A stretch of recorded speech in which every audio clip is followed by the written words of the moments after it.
ಸ್ವಾದ ಸರೋವರಕ್ಕೆ ಸ್ವಾಗತ. ಜಯರಾಮ್ ಮತ್ತು ಲತಾ ಮಾಡುವ ನಮಸ್ಕಾರಗಳು. ವೀಕ್ಷಕರೇ, ಇವತ್ತು ಎಲ್ರಿಗೂ ಬಹಳ ತಿಳಿದಿರುವಂಥದ್ದು, ಬಹಳ ಸಲ ನೀವು ಮಾಡಿರುವಂತಹ ಒಂದು ರುಚಿನ ತಗೊಂಡ್ಬಂದಿದ್ದೀನಿ. ಅದೇನಂದ್ರೆ ಶಾವಿಗೆ ಪಾಯಸ. ಶಾವಿಗೆ ಪಾಯಸ ಹೀಗೂ ಮಾಡಬಹುದೇ ಅನ್ನೋ ರೀತಿನಲ್ಲಿ ತೋರಿಸೋಣ ಅಂತ. ನಮ್ಮ ಮನೇಲಿ ನಾನು ಸ್ವಲ್ಪ ವಿಭಿನ್ನವಾಗಿ ಮಾಡ್ತೀನಿ ಅಂತ ಅನ್ಕೊಂಡಿದ್ದೀನಿ. ಅದನ್ನು ತೋರಿಸೋಣ ಅಂತ. ಮತ್ತು ಹೇಗಿದ್ರು ಯುಗಾದಿ ಬರ್ತಾ ಇದೆಯಲ್ಲ, ಯುಗಾದಿಗೆ ಎಲ್ಲರೂ ಮಾವಿನಕಾಯಿ ಚಿತ್ರಾನ್ನ, ಹೋಳಿಗೆ ಮಾಡ್ತೀರಾ. ಹೋಳಿಗೆ ಜೊತೆಗೆ ಹಾಲು ಹಾಕೋತೀರಲ್ಲ, ಆ ಹಾಲು ಬದಲು ಈ ಶಾವಿಗೆ ಪಾಯಸ ಹಾಕೊಳ್ಳೋಣ ಅಂತ ಅದಕ್ಕೆ ಕೆಲವೊಂದು ಪ್ರಿಪ್ರೇಷನ್ಸ್ ಮಾಡಿಟ್ಕೊಂಡಿದ್ದೀನಿ. ನಾನಿಲ್ಲಿ ಗೋಡಂಬಿ ಮತ್ತು ಬಾದಾಮಿ, ಫಸ್ಟು ಒಂದು 20 ಬಾದಾಮಿನ ಬಿಸಿ ನೀರಲ್ಲಿ ನೆನೆಸ್ಬಿಟ್ಟು ಬ್ಲಾಂಚ್ ಮಾಡಿದೆ, ಅಂದರೆ ಅದು ಸಿಪ್ಪೆಲ್ಲ ತೆಗೆದಿದ್ದೀನಿ. ಮತ್ತು ಗೋಡಂಬಿನೂ ಬಾದಾಮಿ ಜೊತೆಲೇ ನೆನೆಸಿದ್ದೆ. ಆ ನೆನೆಸಿಟ್ಟು ನೀರು ಸಪ್ರೇಟಾಗಿ ಇಟ್ಕೊಂಡಿದ್ದೀನಿ. ಈ ಕಡೆ ಗೋಡಂಬಿ ಒಂದು ಸ್ವಲ್ಪ ಹುರಿದಿಟ್ಕೊಂಡಿದ್ದೀನಿ, ತುಪ್ಪದಲ್ಲಿ ಹುರಿದಿಟ್ಕೊಂಡಿದ್ದೀನಿ. ರೋಸ್ಟೆಡ್ ಶಾವಿಗೆ ತೊಗೊಂಡಿದ್ದೀನಿ, ಆಯಿತಾ. ಮತ್ತು ಒಂದು 3/4 ಲೀಟ್ರಷ್ಟು ಹಾಲು ತೊಗೊಂಡಿದ್ದೆ, ಅದನ್ನು ಕುದಿಸಿ ಅರ್ಧ ಲೀಟ್ರಷ್ಟು ಮಾಡಿದ್ದೀನಿ. ಜೊತೆಗೆ ಕೇಸರಿ ಹಾಕಿದ್ದೀನಿ. ಶಾವಿಗೆ ಯಾವ ಅಳತೆ ತೊಗೊಂಡಿದ್ದೀನೋ ಅದೇ ಅಳತೆಯಲ್ಲಿ 1 ಕಪ್ಪಷ್ಟು ಸಕ್ಕರೆ ತೊಗೊಂಡಿದ್ದೀನಿ. ಇವಾಗ ಫಸ್ಟು ಈ ಗೋಡಂಬಿ ಮತ್ತು ಬಾದಾಮಿನ ಮಿಕ್ಸರ್ ಜಾರಿಗೆ ಹಾಕಿ ನೈಸಾಗಿ ಪೇಸ್ಟ್ ಥರ ಮಾಡ್ಕೊಂಡ್ಬಿಡೋಣ. ಗೋಡಂಬಿ ಬಾದಾಮಿ ಪೇಸ್ಟ್ನ ಸ್ವಲ್ಪ ಹಾಲು ಹಾಕಿ ರುಬ್ಕೊಂಡಿದ್ದೀನಿ. ನೀರಲ್ಲಿ ನೆನೆಸಿದ್ನಲ್ಲ, ಆ ನೀರು ಒಂದು ಸ್ವಲ್ಪ ಇದೆ. ಆಮೇಲೆ ಪಾಯಸಕ್ಕೆ ಆ ನೀರನ್ನ ವೇಸ್ಟ್ ಮಾಡಿಬಿಡಿ. ಆ ನೀರು ಜೊತೆಗೆ ಬಾದಾಮಿ ಇದು ಪಾಯಸ ಮಾಡಬೇಕಾದ್ರೆ ಸೇರಿಸ್ಬಿಡಿ. ಇದು ನೋಡಿ, ಹೀಗೆ ಪೇಸ್ಟ್ ಆಗಿದೆ. ಇದು ಗಟ್ಟಿಯಾಗಿ ಪೇಸ್ಟ್ ಆಗಿದೆ. ಇದರಿಂದ ಸ್ವಲ್ಪ ತಿಕ್ಕಾಗಿ ಬರುತ್ತೆ.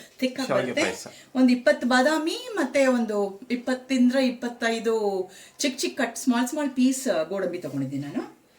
ಓಕೆ, ಈಗ ಬಾಣಲೆ ಇಟ್ಟಿದ್ದೇನೆ. ಶಾವಿಗೆ ಹುರ್ಕೊಳ್ಳೋಕ್ಕೆ ಆಸ್ ಇಟ್ ಇಸ್ ರೋಸ್ಟೆಡ್ ಶಾವಿಗೆ ತಗೊಂಡಿದ್ದೀನಿ, ಹಾಗಾಗಿ ಜಾಸ್ತಿ ಹುರಿಯೋದು ಬೇಕಾಗಿಲ್ಲ.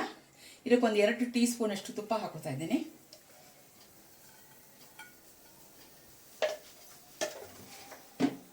ಹಾಕೊಂಡು ಈ ರೋಸ್ಟೆಡ್ ಶಾವಿಗೆ ಇದಕ್ಕೆ ಹಾಕೋತೀನಿ. ಕೃಷ್ಣ,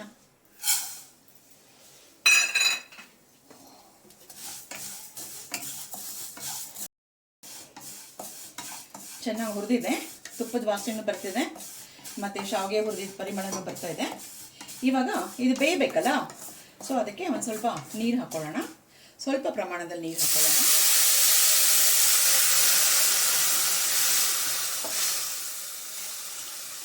ಇಷ್ಟು ನೀರು ಹಾಕ್ಬಿಟ್ಟು ಒಂದು ತಟ್ಟೆ ಮುಚ್ಚಿಟ್ಬಿಡೋಣ. ಬೇಗ ಬೆಂದು ಹೋಗುತ್ತೆ ಶಾವಿಗೆ. ಶಾವಿಗೆ ಚೆನ್ನಾಗಿ ಬೆಂದಿದೆ. ಇವಾಗ ಇದಕ್ಕೆ ನಾನು ಸಕ್ಕರೆ ಹಾಕೊಂಡ್ಬಿಡ್ತೀನಿ.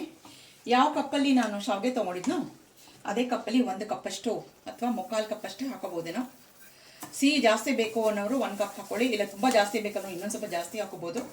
ನನಗೆ ಯಾಕೋ ಈ ಶಾವಿಗೆ 1 ಕಪ್ ಇಟ್ಕೊಂಡಿದ್ದೆ, ಬೇಡ ಬರೀ 3/4 ಕಪ್ ಅಷ್ಟೇ ಹಾಕೋತೀನಿ. ಇನ್ನು ಸ್ವಲ್ಪ ಉಳಿಸ್ಕೋತೀನಿ, ಬೇಕಾದರೆ ಆಮೇಲೆ ಸೇರಿಸ್ಕೊಳ್ಳೋಣ.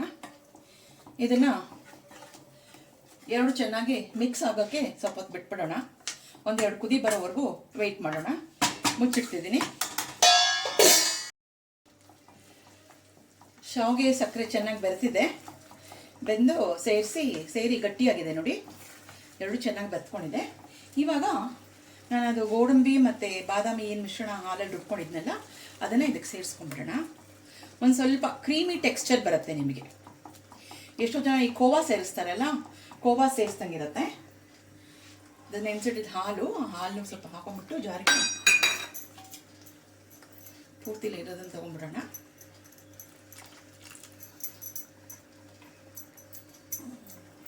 ಇದನ್ನು 1 ನಿಮಿಷ ಬೇಯಿಸ್ಬಿಡೋಣ.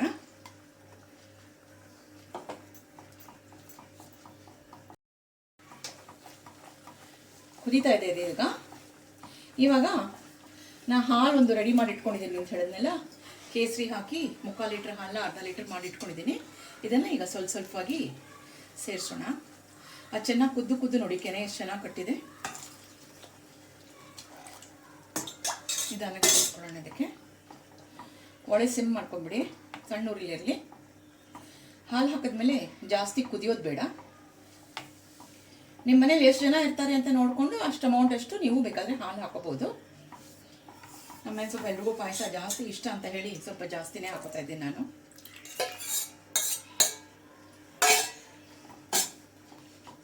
ಇದೊಂದು ಸ್ವಲ್ಪ ಚೆನ್ನಾಗಿ ಬಿಸಿಯಾಗಿ ಹೋಗಲಿ. ಗಟ್ಟಿ ಆಗ್ತಾ ಇದೆ ನೋಡಿ, ಕ್ರೀಮಿ ಟೆಕ್ಸ್ಚರ್ ಬಂದಿದೆ. ನಾವು ಬರೀ ಹಾಲು ಶಾವಿಗೆ ಹಾಕಿದ್ರೆ ಇಷ್ಟು ಗಟ್ಟಿ ಬರೋದಿಲ್ಲ. ಅದೆಲ್ಲ ರುಬ್ಬು ಹಾಕಿದ್ದೀವಲ್ಲ ಗೋಡಂಬಿ ಮತ್ತು ಬಾದಾಮಿ, ಹಾಗಾಗಿ ಒಂದು ಸ್ವಲ್ಪ ಗಟ್ಟಿಯಾಗಿ ಕ್ರೀಮಿ ಟೆಕ್ಸ್ಚರ್ ಬರ್ತಾಯಿದೆ. ಓಕೆ, ಇವಾಗ ನಾನು ಏಲಕ್ಕಿ ಪುಡಿ ಮಾಡಿಟ್ಕೊಂಡಿದ್ದೆ, ಒಂದು 10 ಏಲಕ್ಕಿ ಪುಡಿಯಷ್ಟು ಅದನ್ನು ಹಾಕ್ತಾಯಿದ್ದೀನಿ. ಹಾಕ್ಬಿಟ್ಟು ಗೋಡಂಬಿ ಮೊದಲೇ ತುಪ್ಪದಲ್ಲಿ ಹುರಿದಿಟ್ಕೊಂಡಿದ್ದೆ ಅಂತ ಹೇಳಿದ್ನಲ್ಲ, ಆ ಗೋಡಂಬಿನೂ ಹಾಕ್ಬಿಡ್ತಾ ಇದ್ದೀನಿ ಇವಾಗ. ಮತ್ತು ಆ ಗೋಡಂಬಿ ಹುರಿದಿದ್ದು ತುಪ್ಪನೂ ಒಂಚೂರು ಇದೆ, ಅದನ್ನು ಇದಕ್ಕೆ ಬಡಿಸ್ಕೊಂಡಿರ್ತೀನಿ.